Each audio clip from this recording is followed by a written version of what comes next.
Talk with Enlightened Greg Fann, the Preacher Man, and his sidekick Shanan Jones.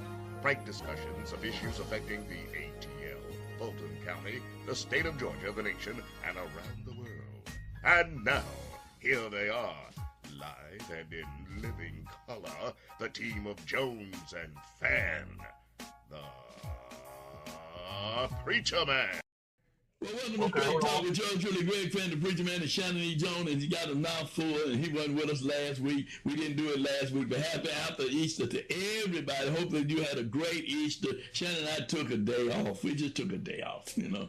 Family time, spent time with the family, got in prayer and just getting closer to God and looking at what things going on in the world today and how the world is going, and we lost the Pope.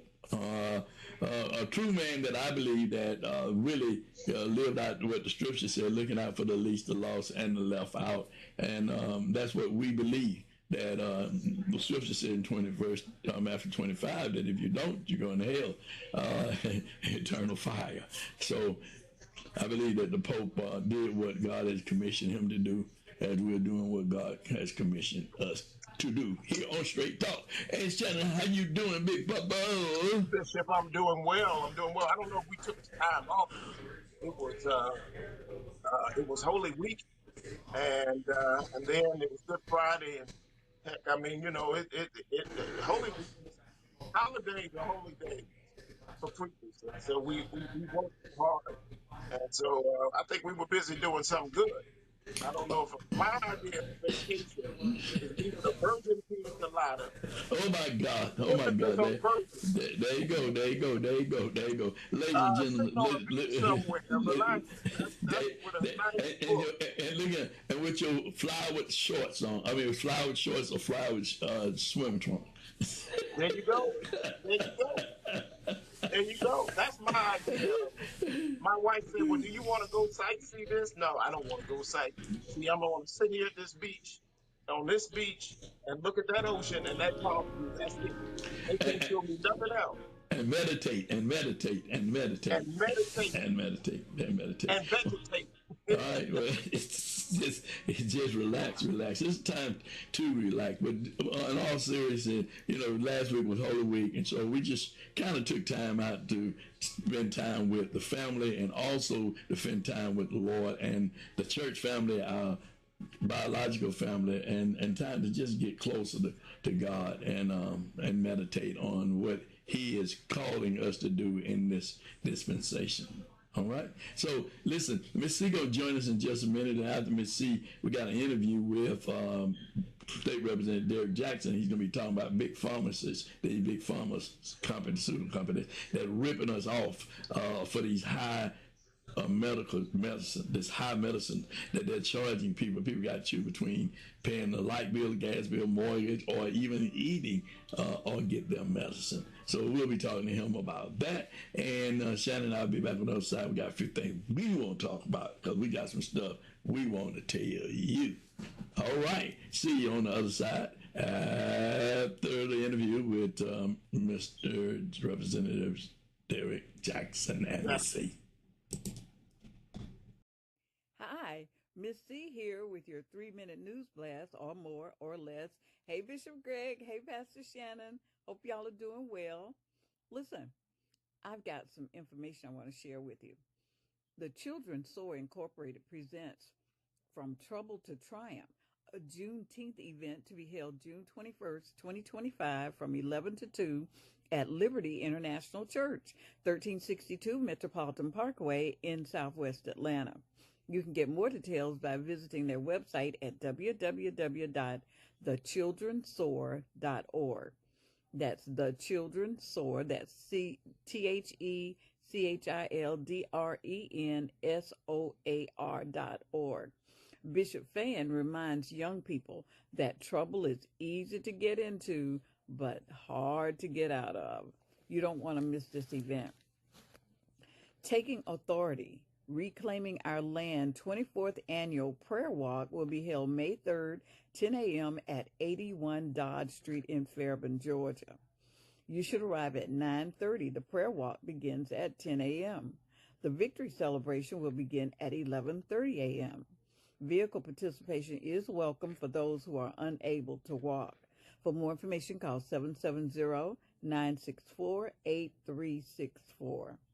You can send an email to ihgnm3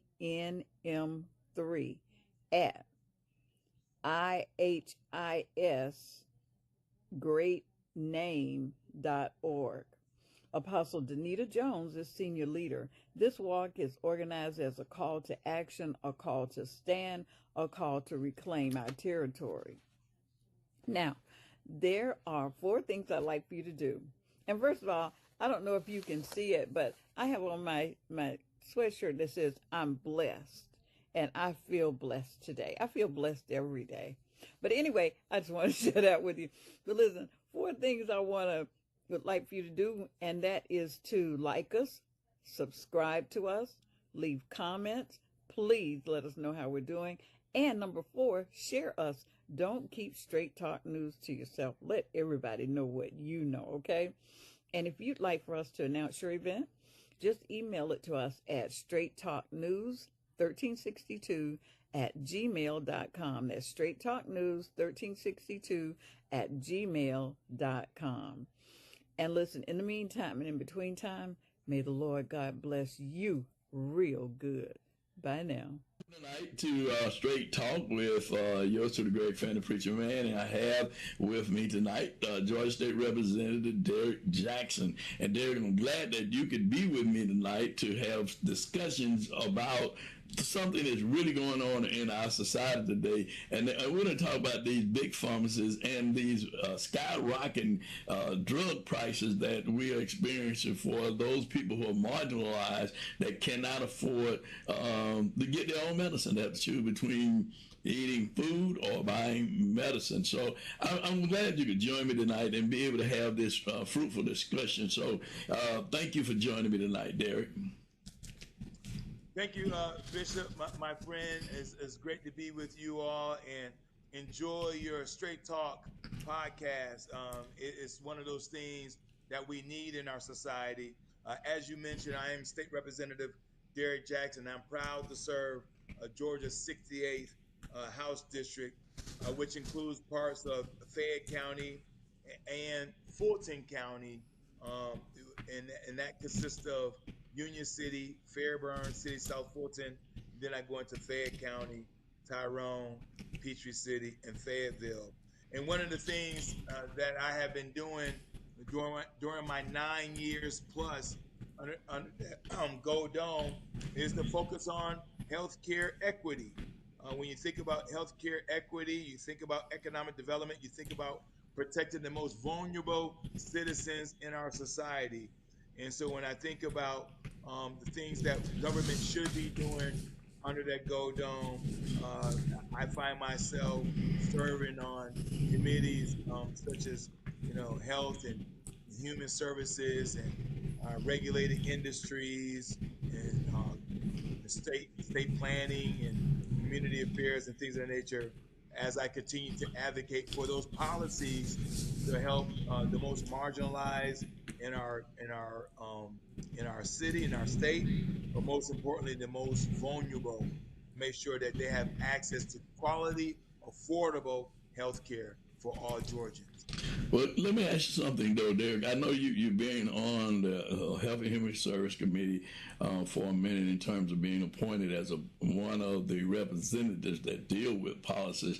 What do you see when it comes to drug and drug prices for the marginalized individuals, those people who are vulnerable, as you just stated? How do you see your role? And I heard what you said in terms of what you've been fighting for, but how do you really see your role, and how do you see yourself being effective to help those people who are marginalized and cannot afford these drug prices?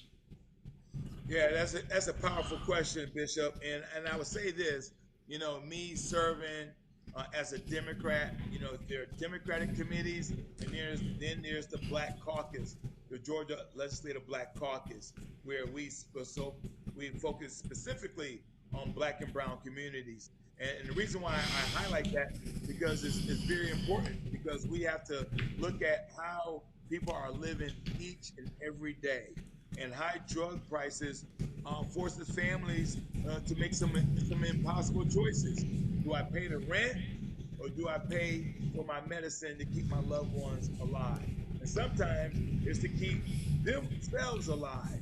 And so we got this conundrum: do I take care of the light bills, utility bills, and mortgage and rent, or do I pay for the medicine? And so for our seniors, that's the most important thing, at least for me and others, because I take care of my 88-year-old aunt.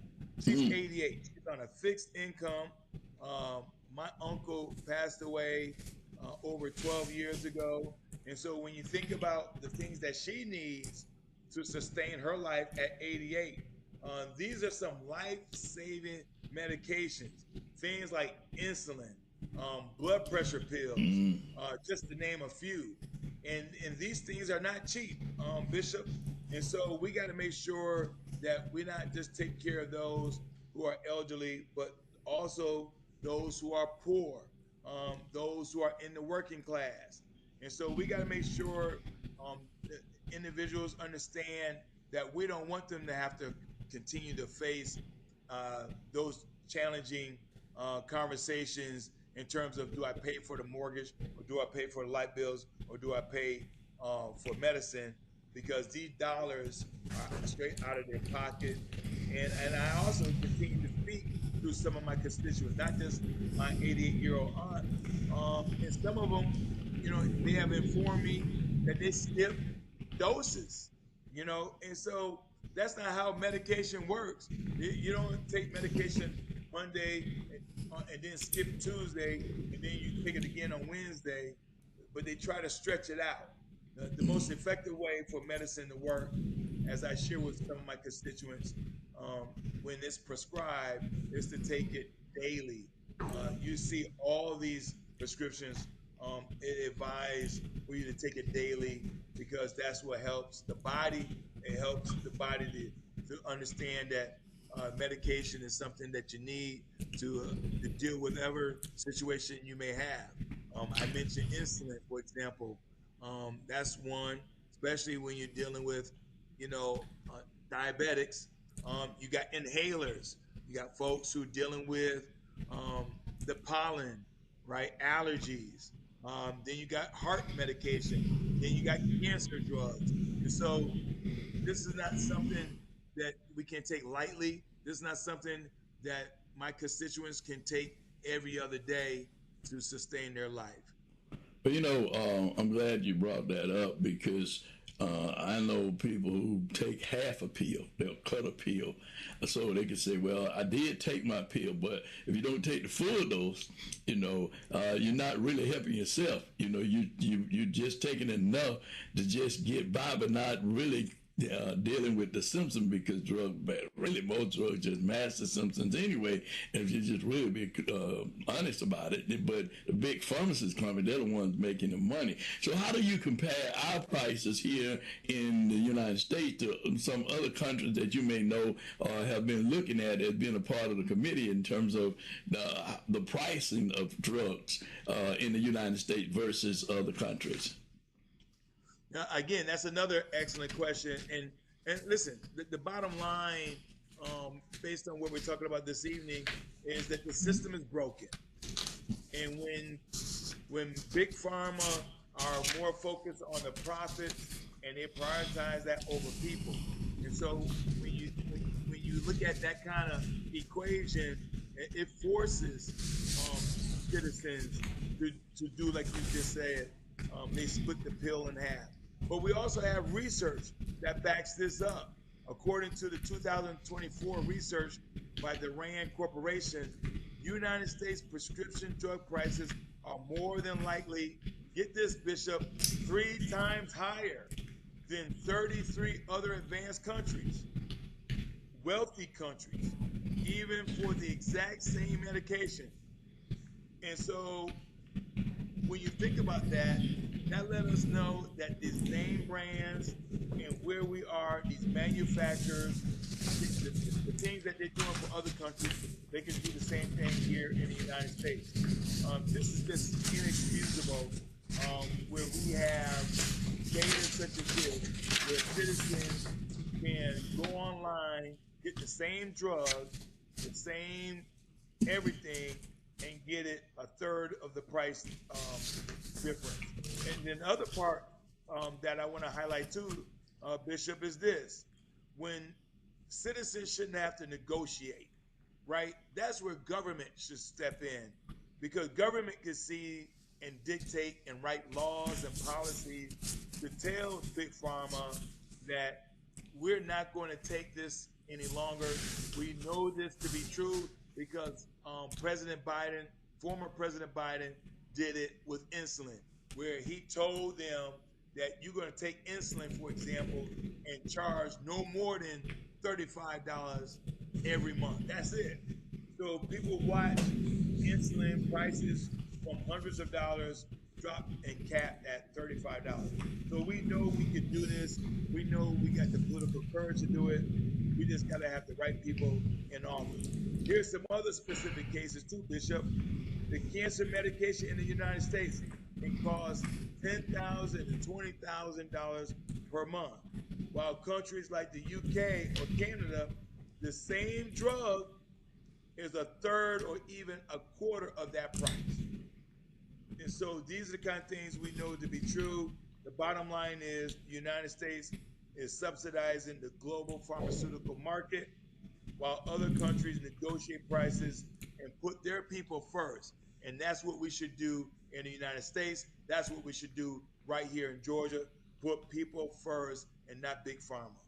You know, I'm glad that you said that, because when I think about looking at a commercial just the other day, it's been on several times from senior citizens talking about Medicare Advantage and how they're begging the president not to mess with Medicare Advantage because it's going to hurt their bottom line in their pocket, because they're not really, their Social Security or their pension check that they may or may not be giving them. A lot of people just living off Social Security. Some people don't have pension and Social Security. And so they got one check, measly check, maybe $1,700 a month, $1,800 a month, maybe high end, maybe a couple $1,000 a month. But the reality of it is they're trying to live off that one check. And then in terms of doing that, they're trying to buy medicine that they cannot even afford, because now Medicare, you change your Medicare plan so that they can't afford to buy the medicine that they need. Now, you just stated clearly that the Biden administration led the charge in terms of capping, and I want to give Senator Raphael Warnock credit, because he began that conversation in terms of insulin, because there are a lot of people, both black, white, Asian, all the races of people who are diabetic. They're diabetic, and you know, the old mimic and all that other stuff, and how much it's costing, and people trying to take this medicine so that they can live longer and healthier and be able to live a life that they can deal with, be with their families, go on trips, go have not only just vacation but just family time. But if they don't have the medicines to make them feel better, then that they are, you know, in a sadder state, a depressed state, and all those other states, because many people have given up on life because they don't have the money to buy the medicine. And to be that inhumane that big pharma companies would charge so much money, and the government leaders would not regulate the prices of these drugs, because many of them, their family members on it, like you said, your grandmother on, right? And myself, I'm on it. You know, that's a personal thing. You know, I got to take high blood sugar pill. I got to take cholesterol pill. I mean, most seniors, you know, they have to take medicine. So if you cannot afford it, then what do you do? What do? You sit back. Now you're depressed. Now, you know, you're looking and saying, I don't know what to do. You're praying, you're asking God for an answer. God, do something, help us. But the big pharmacists, they sit back laughing and say, they're raking in the dollars. They do not care about whether you live or whether you die. they're just trying to make all the money they can make off the most vulnerable citizens in our society, not the rich people, not the people who can't afford it, but the poor people who cannot afford it. You know, being a minister, this is what I really believe in Matthew, the 25th chapter, when it said, whatever you do unto the least of them, you do also unto me. So we have to continue to look out for the least of them, those people who are marginalized, those people who are vulnerable. And I want to thank you because being on that committee, you get a chance to lend your voice to this effort, that because you're a policy maker, you're part of making policy. So I want to thank you for lending your voices for this effort. So let's talk about Georgia's role in terms of, we know what the president can do. Right, we know that the president can do as Biden did, former President Biden did. What can the governor of the state of Georgia do, or the legislative body of the state of Georgia can do in terms of regulating drug prices here in the state of Georgia? You know, that's an excellent question, Bishop Fann. And I sit, as you stated, I also sit on the regulated industry committee. And in that committee, we regulate everything in Georgia. I mean, every industry, all 159 counties, all 537 cities. And so if there's an industry in Georgia, Regulated Industries Committee is dead smack in the middle. And we can set the tone to answer your question directly and clearly. We can set the tone. Nothing is done in Georgia without the governor's signature, right? There's 3 chief executives in our government system, right? The chief executive at the federal level is the president. The chief executive at the state level is the governor. The chief executive at the city level is the mayor. And so these 3 executive positions requires anything that's done in their area of influence requires their signature. And so specifically, you ask, what can we do in Georgia? The governor is the chief executive. We can write laws, pass laws, or veto laws, and we can tell and dictate to industries how we're going to take care of our citizens. Georgia has 11 million citizens. So specifically, we can, regardless of the federal government, would they do it or not, we can tell those companies who want to operate in Georgia, take example to your point, Big Pharma. Yes, if Big Pharma want to continue to shift scrutiny and make excuses about how to help Georgians, we can write a law. And that law would dictate to Johnson & Johnson, Merck, and all the other big pharma companies, if they want to do business in Georgia, they're going to abide by the law. And so we have a lot of control, a lot of power, 100%, when it's time to access care, quality care. Let me put it that way.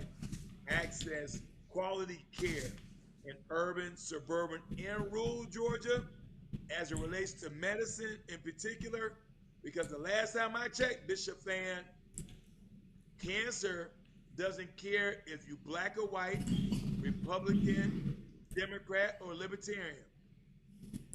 If you want to stay alive, you need medicine.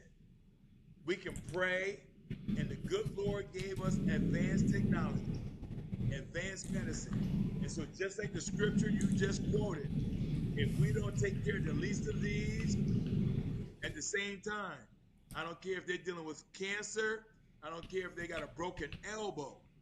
When you walk into that hospital, every doctor, every nurse, every PA, their oath that they take is to do no harm. And we got to make sure that the access to health care is not just quality, and it must be affordable. And so we can write the laws in Georgia and dictate to Big Pharma, if they want to do business in Georgia, they would have to abide by the law. All right, bring those prices down. Well, Derrick, thank you so much, man, for just spending time with me tonight to just share your views and your opinion. So the final question I'm going to ask you, as you are serving now in your district, and of course you don't see yourself just serving just your district, but you represent Georgians. Once you are there voting, anything that you vote for will affect all of Georgia, just not people in your district, right? And I think sometimes people think that you're just there serving a district. No, but once you're elected, whenever you vote, you vote on something that's going to affect all of Georgians, all 159 counties, right? So if you are being there, what would be your suggestion to the people who are listening to us and will be watching this program on Straight Talk? What would you suggest to them that they could do to lend their voices to the drug problem with Big Pharma and the high prices that we're experiencing when we go to the pharmacy to get our medicine prescription filled? Yeah, no, listen, Bishop, that's an awesome question too. I would say for your straight talk listening viewer audience, call the governor's office 404-656-1776. Let me say it again for the straight talk audience. 404-656-1776. And all you got to do is just say, Governor, what we need is a bold, comprehensive reform in Georgia to reduce these prices of medicine in Georgia. That's number one. We also need to tell the governor that we need to impose strict penalties to Big Pharma, right? We know this can be done. We watched President Biden do it. We can do it at the state level. Number two, cap the prices of essential drugs like insulin, like cancer medication, like heart disease. All these things that help families in Georgia, working families, poor families, to make sure that we have a government that's showing up for them. Number three, make sure that it's affordable. And we can set the prices. We can know the market analysis. We got the data. We know we can compare, like you asked earlier, Bishop. We can look at UK and France and Canada and all these other countries and say, hey, Big Pharma, if you could do it for them, you could do it for us. Number four, close the loopholes. We can close the loopholes, Bishop. That's what the laws were designed to do, is to make sure that we close these loopholes and make sure that we can help citizens in Georgia. Number five, regulate the prices in a manner that not only is comparable to what citizens can get from another country, but we can make sure that we can expedite it. Because we all know time is of the essence when you're dealing with life healthcare situations. We can stop the revolving door, making sure that those individuals going from one company to another company, make sure there's transparency, right? We love to kick that word around, but no kidding, have transparency. So that way citizens know exactly what they're paying for. And then last but not least, have mandatory price disclosure. So that way they have direct consumer ads. So all these commercials that you mentioned earlier, Bishop, there's a reason why these commercials, I mean, we see more Big Pharma commercials than we see automobile commercials, right? They're advertising directly to the citizens. And so we need to make sure that there's transparency when you go directly to the consumers. Make sure that if there's a discount, make sure that you can get this from Medicaid, Medicare, and their employer. Everybody that have an employer, when they get their medicine through their employer, make sure that they also get a discount right here in Georgia. This is what we can do to keep citizens alive in Georgia, to make sure that it's affordable, make sure that it's available, and make sure that we have a quality healthcare system in Georgia. And we just do these 5 or 6 things that I mentioned, we'll be well on our way. We know we can do it. We got the capability and capacity to do it. We just got to exercise what I call political courage to get it and make it happen. Because this has nothing to do with if you're a Democrat or a Republican, if you're black or white, if you're urban, suburban, or rural. This has everything about the human life, and to make sure that least of these, the scripture that you quoted, are also taken care of. Those who are unsheltered, those who, veterans, the elderly, the children, again, the most vulnerable citizens in our society shall have the same access to quality health care regardless of their zip code. Well, Derrick, thank you again for joining us today and being my guest here on Straight Talk. And thank you for giving that information. And we're looking forward to more talk coming from you, more discussion coming from you as you continue to stand up for the least, the less, the lost, and the left out. Thank you so much for joining us again. Thank you so much, Bishop Fann, my friend. Thank you for allowing me the opportunity to give some straight talk today. And I look forward to seeing you in the very near future. And again, to your citizens out there in Georgia, you can call the governor and you can call your congressional member to let them know that this has been done before and we can do it again today. All right. Well, I tell you, it's so much going on. Thank you, Representative Jackson, for what you're doing and what you have done in terms of dealing with the pharmaceutical companies. And, well, we look at, former President Biden and how he did to make sure insulin prices was lower. And I had to give credit to, Senator Warnock. He was pushing that effort. But if federal government can dictate medical prices of these pharmaceutical companies like other countries do, then why are we paying so much for our medicine? And which, when we get it to be senior citizen, we have to have our medicine, high blood pressure, diabetes, cancer. I mean, you can go hypertension. I mean, you can just go on and on and on in terms of medicine that does not heal, but it masks that sickness or that illness. So. And I'm sure there are some cures out there that probably could heal whatever those diseases are, but big pharmaceutical companies don't want to lose the healing. They want to deal with sustainability of continuing making money off of selling that medicine. Very, very compelling. Representative Jackson certainly had a lot to say. You could see that he's very passionate about it.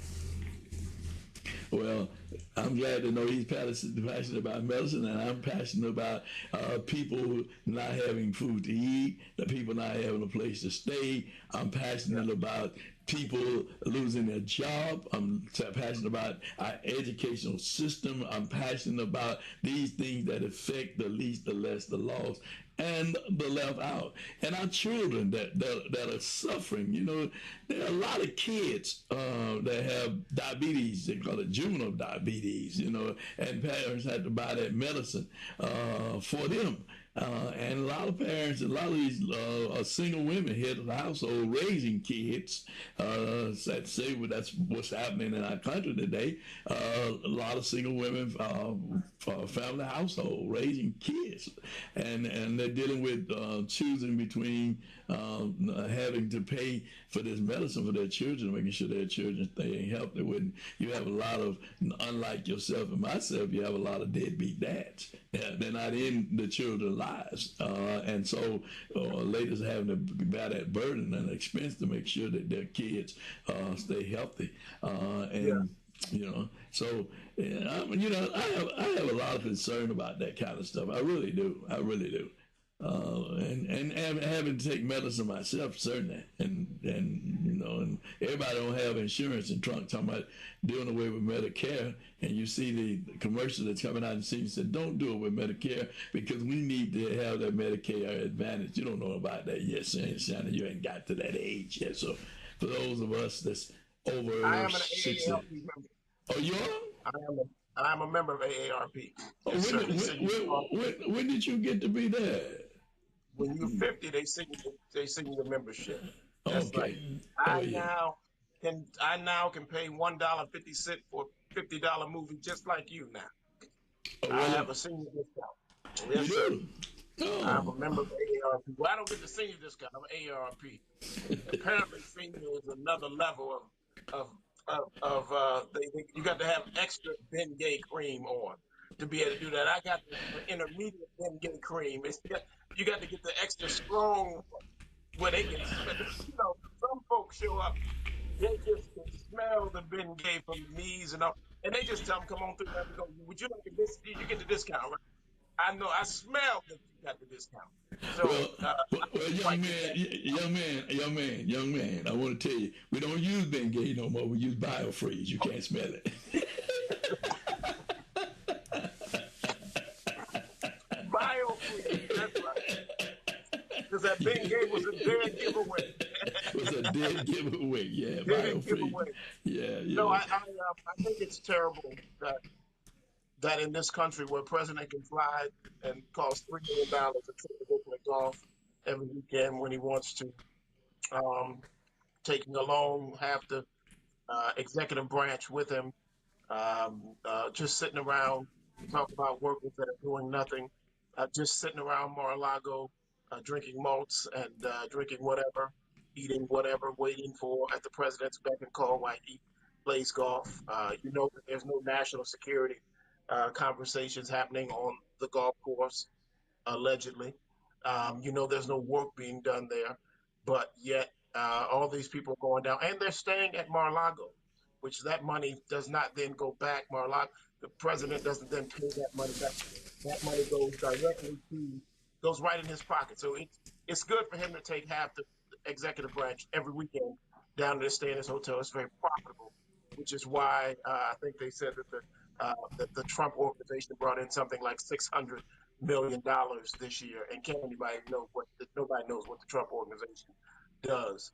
I think it's terrible for that type of money to be spent for that type uh, of of just the manipulation of federal funds to go on, and Americans are having to decide whether to take medicine or they're having to cut their medicine to do this. And of course, this means a lot more to me now because my parents are now, approaching the door of 80, and I see them, talking about things a lot differently than they used to talk about, and viewing things a lot differently.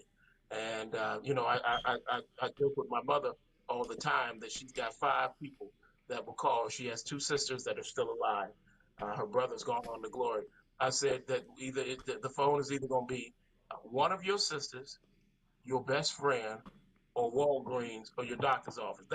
Those are the calls that I know come through, right? Besides folks trying to buy their home. And I joke with her about that. But in all seriousness, 50% of the calls that she gets has to do with her medicine. It has to do with her staying alive. It has to do with her doctor visit. My father the same way. And this is nothing to shake a stick at. So it's really terrible to see the cavalier way that this is being rolled out, how it is being handled, and I think that this is a part of the fight of the future. We're gonna have a lot of stuff to fight about, but has to be in the top three things that we're dealing with. Is making sure that our elderly that they don't have to make that decision of do I die from not taking the right medicine, or do I die of hunger? Well, it will be something for your generation too, because you're going to get old, and it's going to affect you, your generation. It's got the baby boomers down, but it's going to go on. It's going to trickle on down. Because when we talk about, we paid into Social Security all our lives. Ever since we started working, we paid into Social Security. Now, and there was a promise that if we paid into Social Security, that we would have a check at the end of our retirement once we reached a certain age. My generation was 62, early retirement, and then 67 if you retired full retirement, right? But now they've been upping the age of how old you have to be before you receive your retirement Social Security benefits, along with Medicare. At a reduced rate, because you still pay for that Medicare insurance, but it's supposed to be at a reduced rate. And so those things we paid into for a promise that we were going to have a check each month that was going to come from the Right. government. But now that's in danger. And I think people need to, senior citizens are on the chopping block. They're on the chopping block. But the younger people need to understand that one day you're going to get old, and the benefits that they're cutting out for us, they won't be there for you. Those things that we've enjoyed, they won't be there for you. And people say, well, I can invest. I'm going to invest. I'm going to invest. Well, you keep getting a president like Donald Trump. What kind of investment you really going to have, because you invested in the stock market and what have you. Then you turn around and then he's doing all the tariffs and all that other stuff. Then so now, you know what I did? I'm gonna stop right here when I say this. I went into a store and I was looking at the prices of TVs, right? I remember a couple of weeks ago, before this tariff started, you could get a TV for a 42-inch, less than $200. Now these TVs have gone back up to the original prices of $400 and $500 and $600 for a TV, right? So if you don't see it, if you're not feeling it, just wait, look and see, because it's coming. And so for those individuals who do not understand, we're in a spiritual war. We're in a spiritual war because we're fighting against demons and demonic forces that's being led and that's driving this country and that's affecting the least, the less, the lost, and the left out. Well, I pray, Bishop, that we do make it to our elderly years. But with a president that's playing with, say, for instance, a Vladimir Putin, and who's being coy on the fact that this dictator with equal amounts of nuclear weaponry is not responsive to the machinations of Trump, does not respect him, and continues to do what he wants to do. And then a Trump administration turns around and says, well, you know what? We're going to turn our backs on both Ukraine and Russia. So then that would allow that strongman to be in a war. And then here comes Europe to try to stand with, and to protect Ukraine in the actions of America. And then we'd be looking at another world war, but then you might be looking at a nuclear war. And that would be very dangerous. So, elections have consequences. And when you have a fool in office who does not yet understand that what a president says affects not only the markets, but the geopolitical world, he does not yet understand that. Even though he gets it that he can make a ripple effect, he doesn't quite understand the damage of that ripple effect. And this is not something that you can play with, pull out, take back. So I pray that we will reach those years. Perhaps we won't have Social Security and all of that, because this administration will have so damaged this country that it has to be, dug out. And I think the way that this president continues to try and challenge world leaders like China. China said, look, we're not going to bow down. You're going to put 145% tariff on us? Fine. We make almost everything. Literally, if China took off the clothes of everybody that's walking, in one instance, you would see everybody naked in the street. Children would have no toys to play with. Just go through your home, flip things over, and see what you'd be surprised what's made in China. And so the president knew that he could not bow down economically, but he knew militarily that if he can back me down economically, then he can come back militarily and back me down. And I'm not going to allow that to happen. So he took the position of saying, Trump, you can make it 245%. You're going to hurt China, but you're going to devastate America. And there's no way that in 4 years you're going to be able to bring the type of infrastructure back into this country to be able to produce the items that are being produced in China and in Mexico and in other places. An American citizen can't afford it. You can't pay people in America 25 cents to do something, but you can in a socialist country.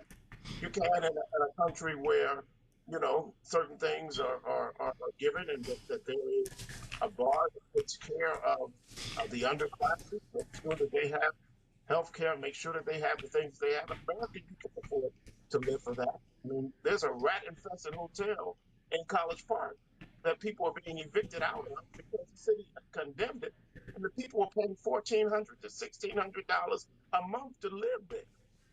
They can't. So how are you going to bring manufacturing jobs here, and how much are you going to pay? A pair of socks that comes from China that you pay $1.50, $2. If you make it here in America, people have to pay $9.50 for that. So it's ludicrous. So I hope that we do live to see our latter years. But we're on a dangerous footing right now, Bishop. Well, I put it like this here. Young man, I started to do YMCA. Don't Trump. YMCA. Hey, Shanan, look.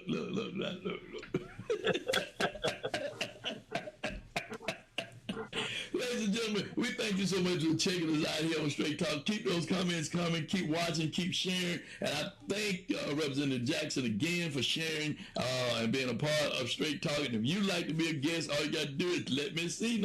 All right, go out to Straight Talk News 1362 at gmail.com. Or you like what we're doing, like us, subscribe to our channel, make comments, and share to our YouTube channel as we talk about Straight Talk around the world. Until next week, this ain't been nothing but Straight Talk with yours truly, Greg Fann, the Preacher Man, and Shanan, Big Papa Jones. This ain't been nothing but what, Shanan? Straight Talk. Want to be a guest on Straight Talk? Email Greg Fann at FANN922 at Comcast.net or call 404-308-0795. Join us again for another episode of Straight Talk with Shanan Jones and Greg Fann, the Preacher Man.